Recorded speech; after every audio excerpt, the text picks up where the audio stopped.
បើយើងគិតអំពីការធ្វើសង្គ្រាមនាពេលបច្ចុប្បន្នដែលកំពុងតែកើតមានឡើងរវាងប្រទេសធំៗដូចជារុស្ស៊ីអេរ៉ង់សហរដ្ឋអាមេរិកអ៊ុយក្រែននិងអ៊ីស្រាអែលបងប្អូនប្រកាសជាគិតទៅដល់អាវុធដ៏កំណាចមួយដែលមានឈ្មោះថានុយក្លេអ៊ែរបើទោះបីជាភាគរយនៅក្នុងការប្រើប្រាស់នៅអាវុធនុយក្លេអ៊ែរតិចបំផុតក៏ដោយប៉ុន្តែនៅក្នុងវីដេអូមួយនេះខ្ញុំនឹងមកប្រាប់អំពីផលប៉ះពាល់នៃអាវុធនុយក្លេអ៊ែរបើសិនជាប្រទេសទាំងអស់នេះបានប្រើប្រាស់នៅអាវុធមួយនេះបើយើងរំលឹកទៅកាន់អតីតកាលដែលមនុស្សជាតិរបស់យើងបានឃើញនៅឥទ្ធិពលដ៏សាហាវរបស់គ្រាប់បែកនុយក្លេអ៊ែរនោះយើងប្រកាសជានឹកឃើញដល់ប្រទេសជប៉ុនដែលគ្រាប់បែកនុយក្លេអ៊ែរដែលបានទម្លាក់នៅក្នុងប្រទេសជប៉ុនគឺនៅក្នុងទីក្រុងហេរ៉ូស៊ីម៉ាកាលពីថ្ងៃទី6ខែសីហាឆ្នាំ1945វាមានឈ្មោះថាលីរ៉ូបុយគ្រាប់បែកនុយក្លេអ៊ែរលីរ៉ូបុយនេះគឺជាគ្រាប់បែកដែលប្រើប្រាស់នៅសារធាតុអ៊ុយរ៉ានីញ៉ូមរហូតដល់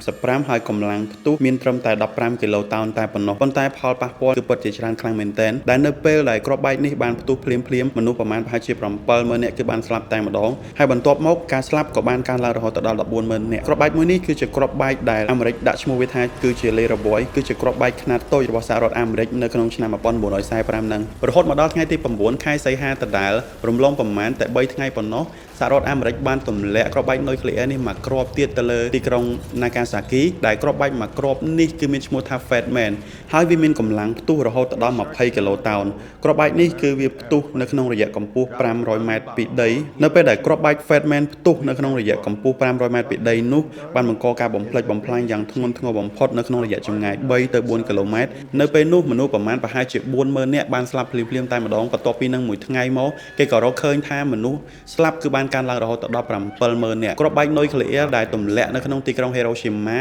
ឬក៏ណាកាសាគីតាំងពីឆ្នាំ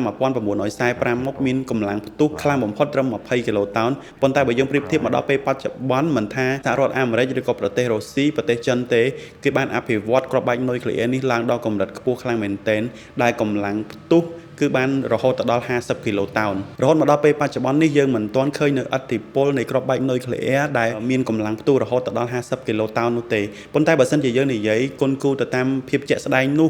ទំហំផ្ទុះនៅ50គីឡូតោននេះវាអាចបំផ្លិចបំផ្លាញនៅរយៈចម្ងាយ30ឬក៏40គីឡូម៉ែត្រហើយកាំរស្មីឬក៏ពន្លឺដែលចេញហ្នឹងគឺអាចប៉ះពាល់រហូតដល់100គីឡូម៉ែត្រហើយខ្ញុំគិតថាបងប្អូននៅក្នុងប្រទេសកម្ពុជារបស់យើងប្រកាសជាចង់ដឹងហើយថាបើសិនជានៅប្រទេសចិនឬក៏សហរដ្ឋអាមេរិកបានផ្ទុះនៅអាវុធនុយក្លេអ៊ែរនេះពិតមែនតើនៅក្នុងប្រទេសកម្ពុជារបស់យើងនឹងរងផលប៉ះពាល់អ្វីខ្លះសម្រាប់ផលប៉ះពាល់ធំបំផុតគឺជាបញ្ហាសេដ្ឋកិច្ចវានឹងមានការធ្លាក់ចុះនៅសេដ្ឋកិច្ចពិភពលោកហើយប្រទេសកម្ពុជារបស់យើងក៏ធ្លាក់ទៅតាមនឹងដែរប៉ុន្តែបន្ទាប់ពីការប្រើប្រាស់នៅអាវុធនុយក្លេអ៊ែរនៅក្នុងចំនួនច្រើនផលប៉ះពាល់ធំគឺបន្ទាប់ពីការបំផ្ទុះនៅគ្រាប់បែកនុយក្លេអ៊ែររយៈពេល1ខែទៅ3ខែប្រទេសកម្ពុជារបស់យើងនឹងមានអាកាសធាតុចាប់ផ្ដើមត្រជាក់ខ្លាំងបញ្ហាអាកាសធាតុត្រជាក់នេះក៏ដោយសារតែផ្សែងខ្មៅដែលផ្ទុះដោយនុយក្លេអ៊ែរវាបានហោះទៅលើបាំងទៅនឹងសតុបរិយាកាសឬក៏បាំងទៅនឹងពន្លឺព្រះអាទិត្យមិនឲ្យចាំងមកលើផែនដីកន្លងទៅ1ឆ្នាំឬក៏2ឆ្នាំនោះប្រទេសកម្ពុជារបស់យើងនឹងមានអាកាសធាតុកាន់តែត្រជាក់ខ្លាំងហើយដំណាំឬក៏ភោគផលមួយចំនួនធំដែលយើងធ្លាប់តែ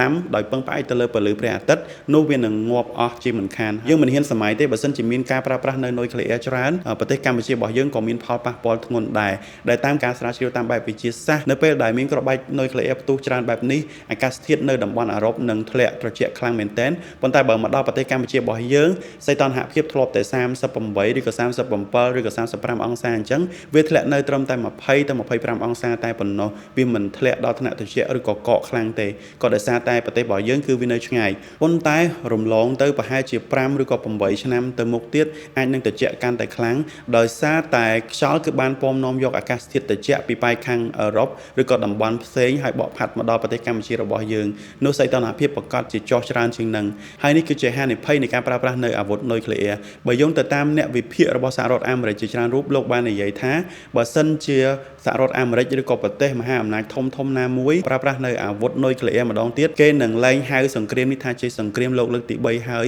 នោះគេនឹងហៅសង្គ្រាមនេះថាគឺជាសង្គ្រាមចុងក្រោយរបស់មនុស្សជាតិពីព្រោះថាបន្ទាប់ពីមានសង្គ្រាមនុយក្លេអ៊ែរកើតឡើងយ៉ាងច្រើនបែបនេះហើយគេមិនរំពឹងទៀតទេថានឹងមានជីវិតមនុស្សជាតិអាចរស់នៅលើផែនដីនេះបានបន្តទៀត